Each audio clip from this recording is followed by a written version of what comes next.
Bwana Yesu asifiwe, watumishi wa Mungu. Hii ni sehemu ya 4 na ya mwisho wa mfululizo wetu wa mada kuhusu ufalme wa mbinguni, na sehemu hii inazungumzia jinsi unavyofanya kazi ufalme wa mbinguni, jinsi serikali ya mbinguni inavyofanya mambo yake. Kwa lugha nyingine, tutaenda kuangalia kwa kina, na nadhani tutatumia muda mfupi tu, kwa sababu somo hili ni kwa ajili ya kuweka mawazo katika akili za watu kwamba kuna ufalme au serikali ambayo ni halisi, ipo katika ulimwengu wa kiroho, ila ina kila kitu, nyadhifa, madaraka na kila kitu, kama unavyoona serikali hizi ambazo unaziona kwenye macho ya damu na nyama. Mifumo yake ndio ile ile ambayo hii ya serikali hizi tunazoziona zimeiga kutoka kule kwa Muumba, kwa sababu vitu vyote unavyoviona katika dunia hii vimeanzia katika ulimwengu wa kiroho. Nadhani tushajifunza jambo hilo. Vitu vyote hata vinavyotengenezwa, vitu vyote vinatengenezwa kwa mfumo wa kuiga kile ambacho Mungu alichokifanya au anachokifanya.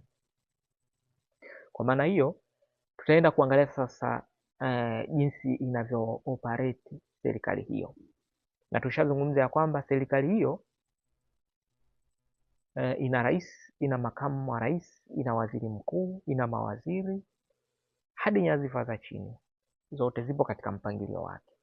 Ukiangalia katika kitabu cha Ufunuo utakuta habari mbalimbali na malaika mbalimbali wamepewa madaraka mbalimbali, na kuna vitu ambavyo malaika wenyewe walikuwa wanavifanya katika sehemu yao ya maisha yao ya kila siku, kupangiana majukumu wao kwa wao kulingana na jinsi ambavyo walikuwa tayari washapewa madaraka hayo katika maeneo yao. Kwa maana hiyo,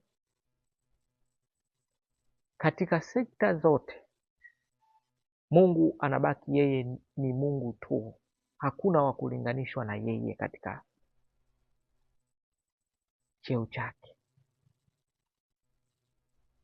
Kuna vyeo vikubwa sana, utaweza kuangalia malaika Mikaeli, mkuu wa malaika au mkuu wa majeshi ya Mungu.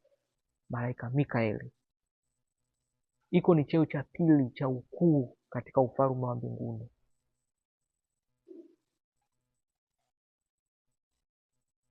ambacho kwenye Biblia inaelezwa wazi kabisa kwamba malaika Mikaeli ndiye mkuu wa majeshi ya Mungu. Malaika wote Mikaeli ndiyo top. Sasa katika muktadha kama huo, lakini bado malaika huyo Mikaeli yupo chini ya Mungu, bado yuko chini ya Mungu.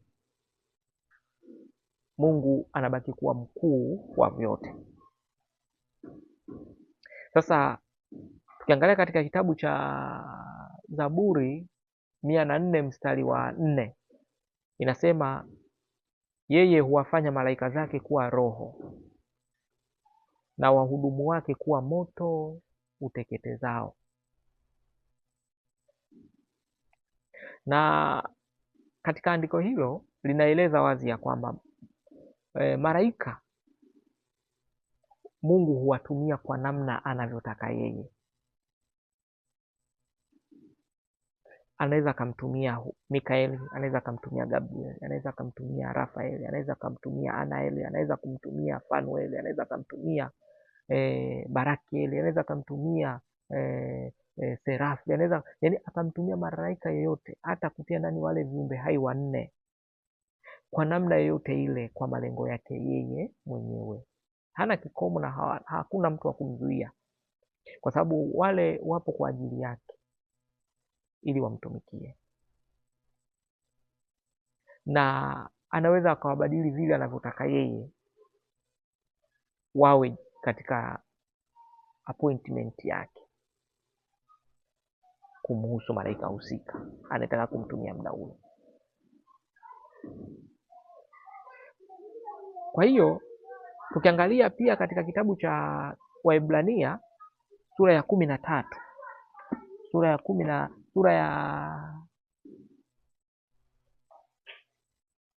ngoja tuangalie, inasema ya kwamba sura ya kwanza nadhani Waebrania, ngoja tuone Waebrania hii hapa, sura ya kwanza mstari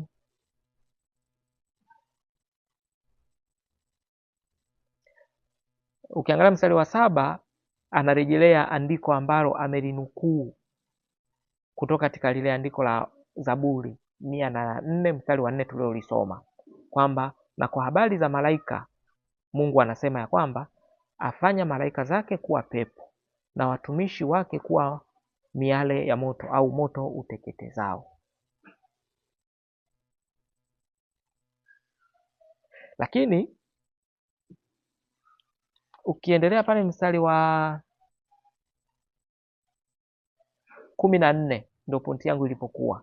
Inasema ya kwamba ukiangalia katika mstari wa kwanza hadi mstari wa 13 katika sura hii ya kwanza ya Waebrania, kitabu cha Waebrania, inazungumzia, Paulo anazungumzia masuala ya malaika kidogo kwa namna fulani, lakini mwisho wa yote, andiko la mwisho la sura ya kwanza, mada hiyo kuhusiana na masuala ya malaika, akasema, je, hao wote si roho watumikao wakitumwa kuwahudumu wale wanaorithi wokovu? Inamaanisha kwamba hapa Paulo anaweka muktadha ya kwamba Mungu huwatumia malaika zake kuja kutuhudumia sisi, yaani malaika waje kutuhudumia sisi kulingana na mahitaji yetu, changamoto na mambo kadha wa kadha. Ina maana kwamba ukipata elimu ya ufalme wa mbinguni itakujuza ya kwamba una uwezo wa kuweza kumwomba Mungu kuhusiana na malaika fulani ambaye sasa kulingana na tatizo lako la wakati huo ili aje kukusaidia malaika huyo. Haimaanishi kwamba malaika wapo ili tuwaabudu au tuwaombe. Biblia haifundishi kuhusiana na kuwaomba malaika, yaani kuwafanya kama miungu wetu. Hapana. Kwa sababu katika Agano la Kale malaika walikuwa wanatumika kwa kiwango kikubwa tu.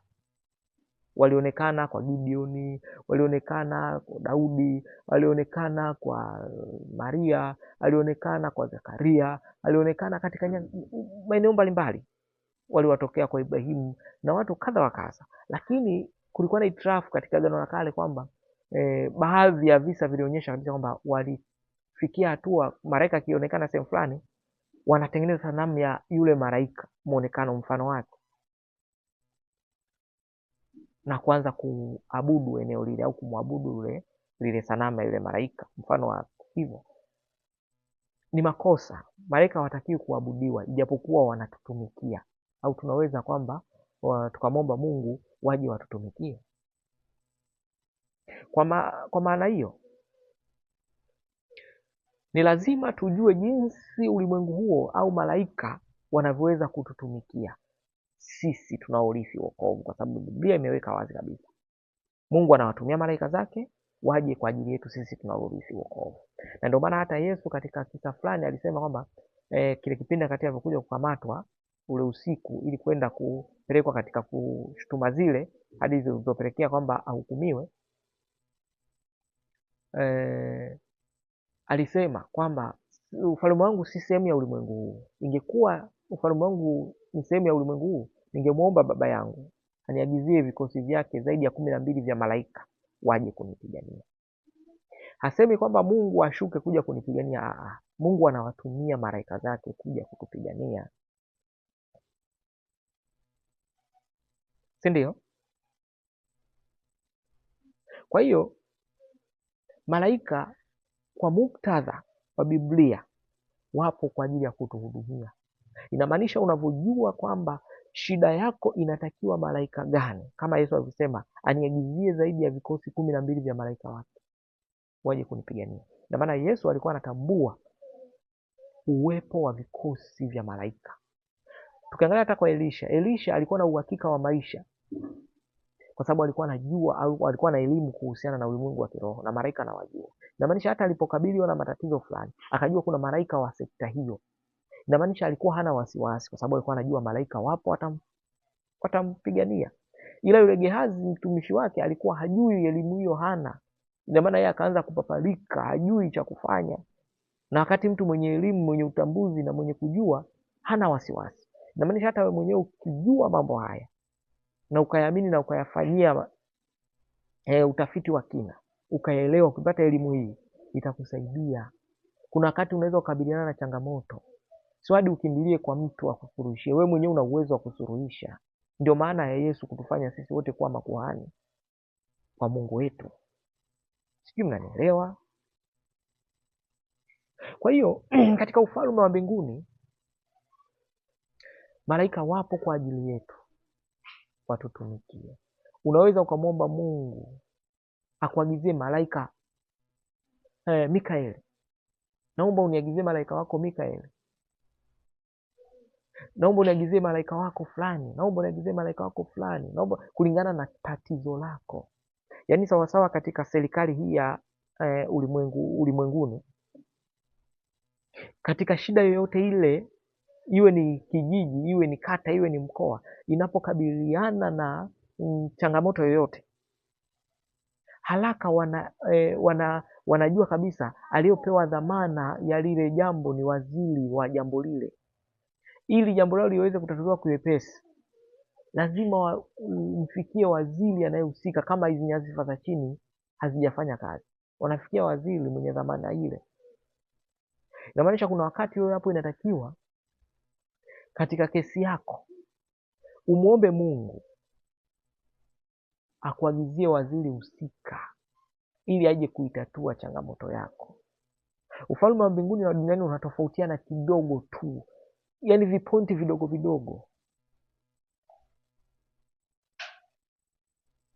Ina maana kwamba katika serikali ya duniani, kama eneo lina changamoto fulani, waziri anaweza akaenda kuomba kwa rais ili ile jambo liende kufanyika, au kwa namna yote kulingana na nchi husika inavyoendesha mambo yake. Lakini lazima, kama ni swala la ujenzi wa barabara, ujenzi wa au jambo lolote la kimradi mikubwa, lazima waziri ndo anaenda kupeleka ile hoja ofisi ya waziri mkuu na hatimaye hadi kwa rais kutia saini na kufanya mambo kadha wa kadha. Lakini katika ufalme wa mbinguni, anayeenda mbele za Mungu ni wewe, na Mungu ndo atamwagiza waziri wake kwa ridhaa yake yeye mwenyewe. Ila utamwomba Mungu, naomba uniagizie waziri wako fulani aje unisaidie. Hiyo ni wakfu kuwajua. Ndio maana hata Yesu alisema majeshi 12, maana alikuwa anajua kabisa katika sekta ile anaweza Mungu akaagiza majeshi zaidi ya 12. Na maana alikuwa anajua idadi ya majeshi yanayoweza kutumika katika vita vile ili kuweza kushinda. Kwa maana hiyo kujua kiundani msaada wako katika maombi yako uoanishe vipi, uongee vipi, ni jambo la muhimu. Ni jambo la muhimu. Ila kama ujui, hata ukisema Mungu naomba uniagizie malaika wako wa ulinzi waje wanisaidie, ni sawa. Malaika wako wa afya aje wanisaidie, ni sawa. Kwa sababu hata katika waziri unaweza kusema naomba uagize waziri wa kilimo. Namhitaji waziri wa kilimo, nahitaji waziri wa afya bila kumtaja jina. Lakini ukisema ninamhitaji waziri wa afya fulani, waziri wa fedha, mheshimiwa mipango kwa kipindi hicho, waziri wa nini fulani, inakuwa inajenga ashki. Na maana hata kama una tatua kesi fulani kuhusiana na mapepo, shetani mwenyewe anajua kabisa huyu vipi, na maana anajua mambo hivi na hivi, yaani anakuona mtu wa tofauti, unajua unachokifanya, yani anakutafsiri hivyo. Kwa hiyo katika serikali ya mbinguni Mungu huwatumia malaika zake kwetu. Mungu yupo tayari kuwaachilia malaika zake. Na katika serikali ile pale tushaona toka mwanzo ya kwamba ina jinsi inavyojiendesha kuhusiana na raia wake wa serikali hiyo. Ukiwa tayari ushapata dhamana ya kufanyika kuwa mwana wa Mungu na kuingia katika ufalme huo, unapata haki zote za kisheria za kimsingi za ufalme. Hutosumbuliwa na majini, mapepo, roho waovu, wachawi, waganga, yani wote watakuogopa wewe kwa sababu wewe ni mwana wa ufalme. Yani hata kabla hujaomba tayari ushapata haki zako. Au utapata kuna kipindi unaweza kukabili matatizo, Mungu akaagiza jeshi yake ukapata haki yako kabla hata hujaomba, kwa sababu tayari ni raia.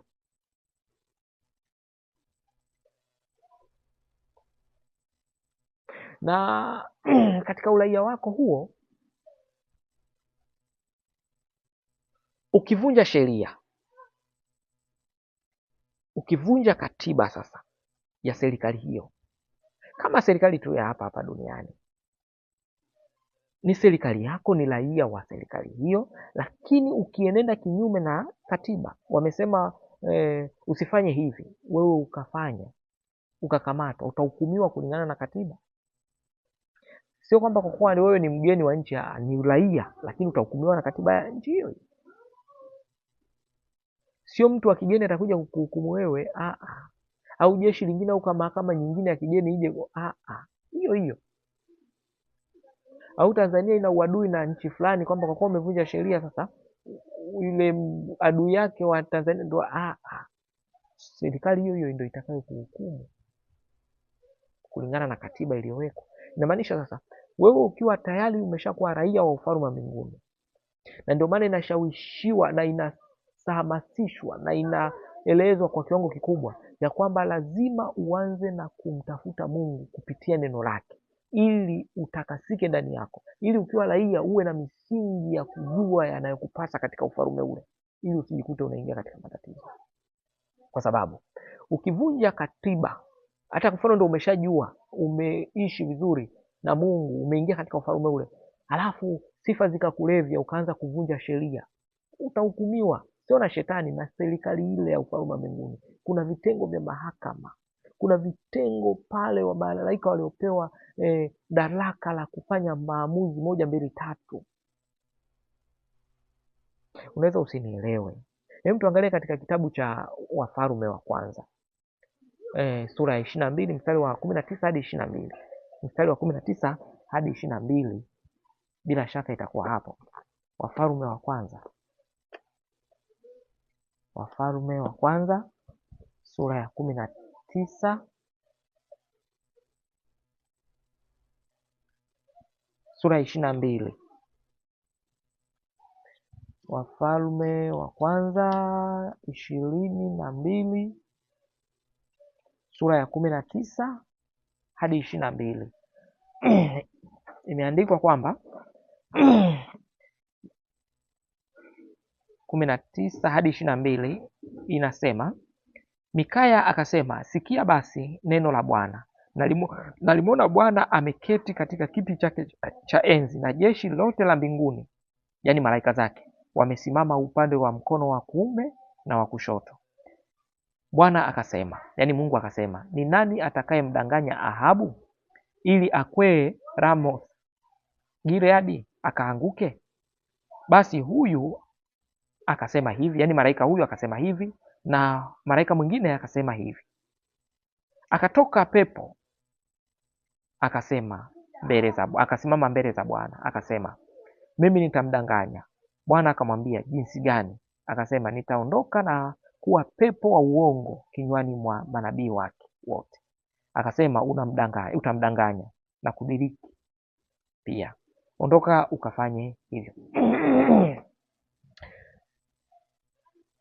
Katika ufalme wa mbinguni kuna vikao vinakaliwa. Sasa hapa katika kitabu hiki inazungumziwa kwamba huyu Mikaya, huyu nabii, aliona maono kwamba Mungu ameketi katika kiti chake cha ufalme na malaika zake wamemzunguruka, na akawa anaulizana nao pale, nani ni mtume? Tulishaona kabisa Mungu anawatumia malaika zake, hashuki yeye kuja kufanya mission fulani.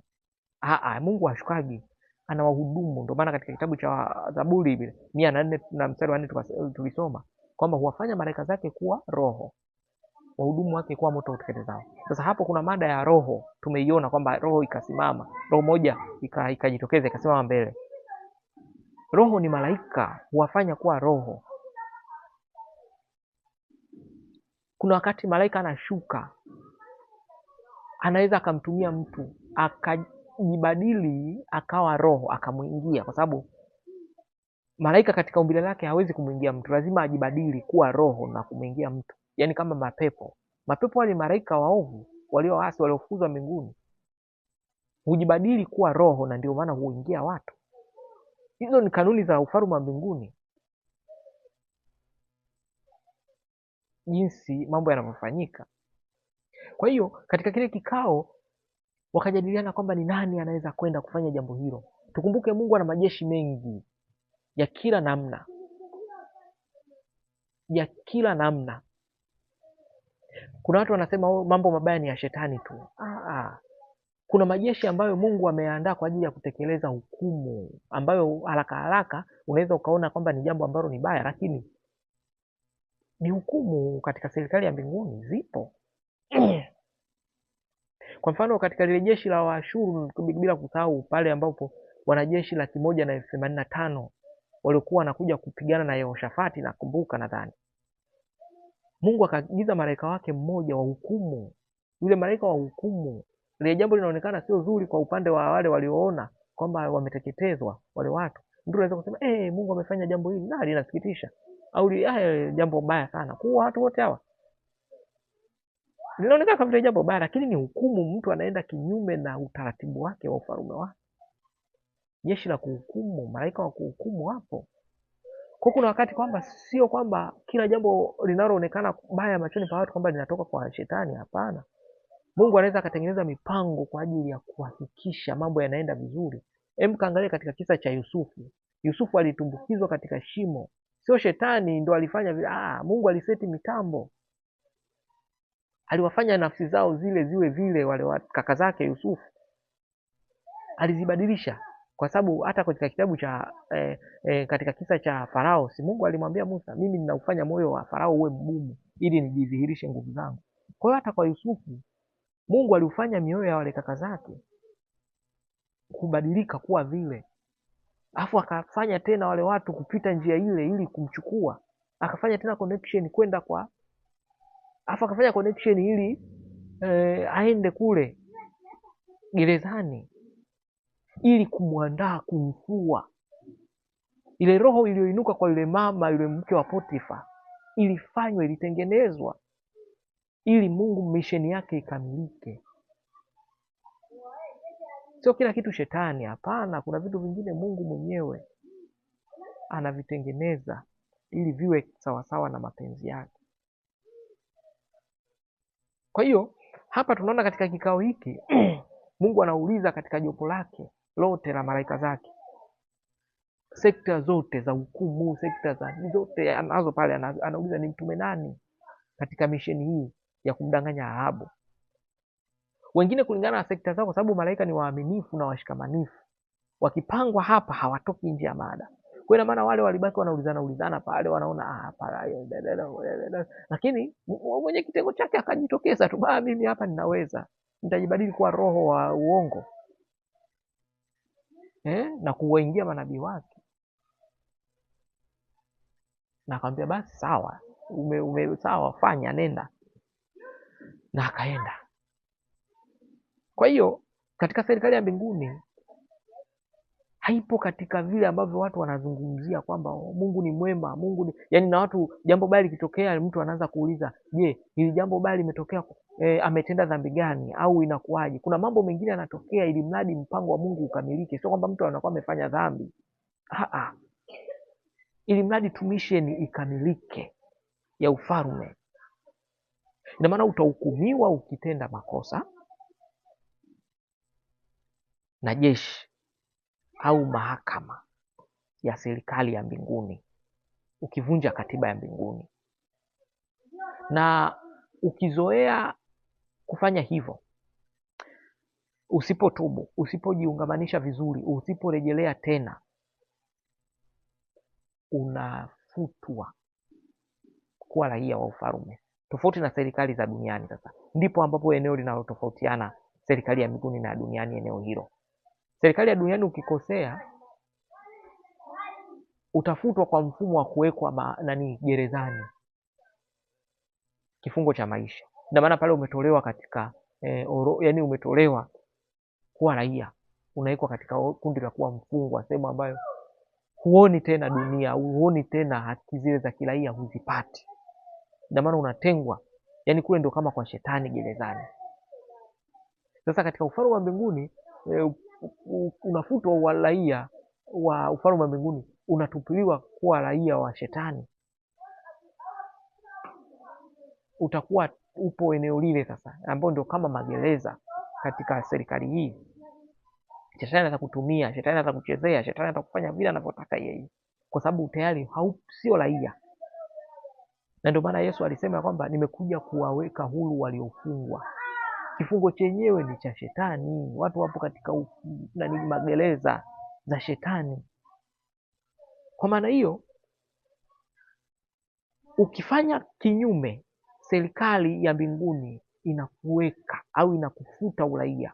Haki za ufalme unazikosa, yaani sasa sana haki za Tanzania unazikosa za kuwa huru kufanya unachokitaka. Unaenda kufanya vile ambavyo viongozi wa magereza wanavyotaka, yaani shetani anavyotaka. Nenda hapa, ikiacha ikifanya hivi, haupo huru. Kwa hiyo nawahamasisha watumishi wa Mungu, mkitaka kumwabudu Mungu, amueni kumwabudu Mungu, na kama hamtaki acheni. Mungu hamlazimishi mtu. Ndio maana Elia alisema, kama wa moto fahamika, kama wa baridi fahamika, usiwe vuguvugu. Mungu halazimishi aisee. Mnaweza mkaingia katika hali ya kufanya kwamba neno la Mungu ni uongo, au yale mambo ambayo Yesu aliyazungumza ni uongo. Mbona hayapo? Sio kwamba hayapo, yapo, ila sisi binadamu ndo tunakosea, tunaenenda tofauti. Hatutaki kuenenda sawasawa na neno, hatutaki. Ndio shida inapoanzia. Ila Mungu ni mwema, nguvu zake ni kubwa, kwa sababu anasema yeye ni mkuu kuliko shetani. Aliye ndani yetu ni mkuu kuliko shetani. Yaani aliye katika ufalme wetu ni mkuu kuliko aliyo katika ufalme ule wa giza. Tunashindwaje? Ni kwa sababu hatutaki kwenda sawasawa na neno la Mungu. Tunashikilia mapokeo ambayo tumezoea kuyasikia tangu zamani. Tumekalili hivyo, tumeelewa hivyo. Hatimaye tunaona kwamba Mungu hayupo au hafanyi. Mungu anafanya, kama alivyokuwa anafanya katika kipindi cha kina Shadraka, Meshaki na Abednego, walivyokaza mioyo yao kwao, kama walivyoonekana kwa watu mbalimbali katika Agano la Kale, walivyokaza mioyo yao kwao kwa Mungu. Hata wewe ukikaza moyo wako kwa Mungu, Mungu anafanya. Shida kwamba hatuweki kipaumbele jambo la Mungu. Vipaumbele tunaweka mambo yetu binafsi. Sheria inasema mpende Bwana Mungu wako kuliko chochote. Leo hii kuna vitu vyetu sisi wenyewe tunavitanguliza, tunavibebanisha katika sheria ya Mungu, kuvipa vipaumbele, iwe ni watoto, iwe ni vitu kadha wa kadha. Ndio maana hatuuoni mkono wa Mungu. Iwe ni ndugu, iwe ni wazazi, iwe ni viongozi, iwe ni watu fulani ambao wameongea, ambao ndo tunaona wenyewe ndio kama miungu wetu, alafu nafasi ya Mungu tunaiweka pembeni. Tumishi wa Mungu, kuwa makini. Kama hutaki acha. Mungu anataka watu wanaomwabudu katika roho na kweli. Na kama unataka kumwabudu Mungu, mwabudu kwa njia yenye kushawishika, yenye kumaanisha, ili Mungu aweze kujionyesha wazi katika maisha yako. Ninafurahi kuendelea kuwa pamoja na mimi. Ninakuhamasisha mtumishi wa Mungu, amua Mungu wakati anamwangalia Ibrahimu hakuangalia akiwa kikundi cha watu au ukoo mzima wa Ibrahimu au watu kijumla waliokuwa katika kipindi kile. Alimwangalia Ibrahimu yeye kama yeye. Ukiangalia katika kitabu cha Isaya 51 kama sio 52 mstari wa kwanza, ngoja tuangalie Isaya, kitabu cha Isaya, kitabu cha Isaya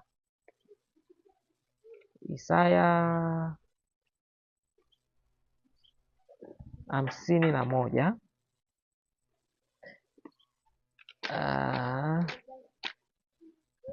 mstari wa kwanza 51.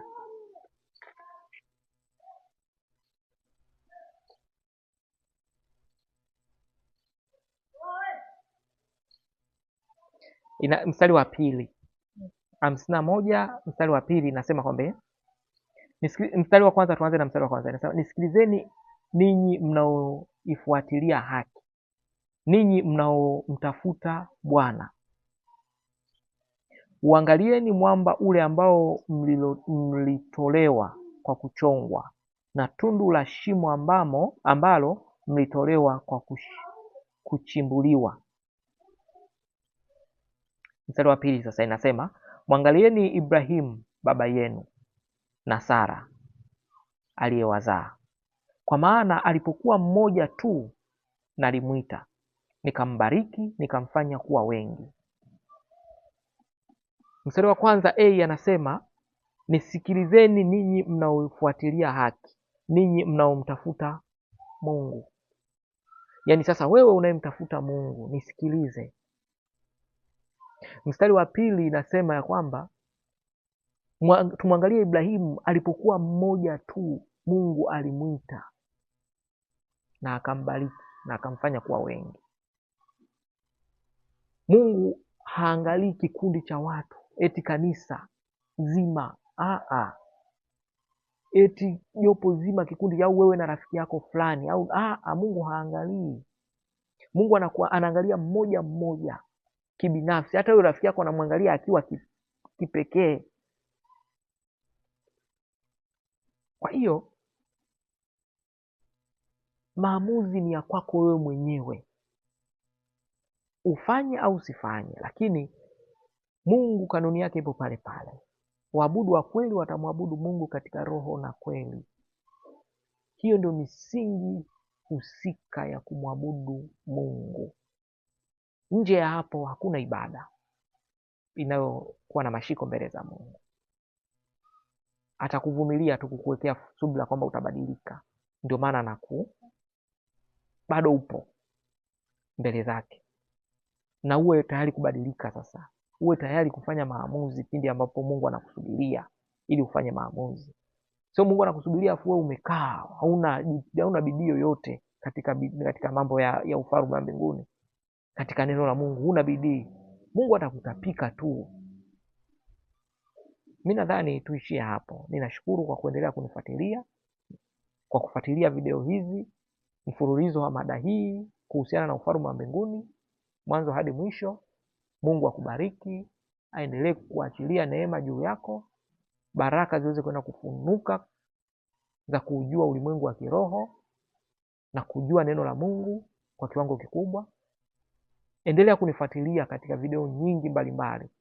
Nitaendelea kukufunulia siri nyingi za ufalme wa mbinguni, au namna nzuri ya kumwabudu Mungu zitapatikana. Mungu akubariki katika jina la Yesu Kristo. Amina.